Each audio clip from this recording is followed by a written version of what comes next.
Hey guys, welcome back to the channel. So, I've noticed that literally everyone is playing Pikmin Bloom lately. Honestly, it's such a healing game, right? There's something so therapeutic about walking around with your little Pikmin squad. And if you come across a Nintendo Store special spot, you can get a golden seedling that grows into a Pikmin with special stickers. They are absolutely adorable. But let's be real sometimes, the game can be a bit of a struggle. Maybe you're stuck at home, or maybe you live in a flower desert where there are zero resources for miles. Or you see a super rare expedition pop up on your map. But you really don't want to hike 50 miles just for one seedling. So, today I'm going to show you how to go on those faraway expeditions and farm flower nectar without even leaving your couch. It's super simple. First, open iAnyGo on your computer and plug in your phone. If your local area is empty, just teleport to a better location before opening the game. Pick a spot on the map where the flowers are actually blooming.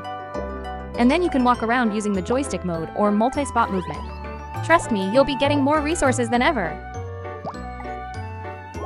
The pro tip is to set your moving speed to 3 meters per second. That's the perfect pace for planting flowers. Also, if you need to jump to different places that are far away, make sure to exit the game first. This helps a lot when you're trying to grab a specific fruit from a distant expedition, or when you're trying to make a flower bloom.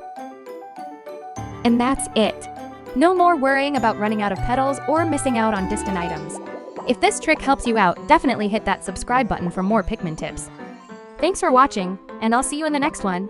Happy planting!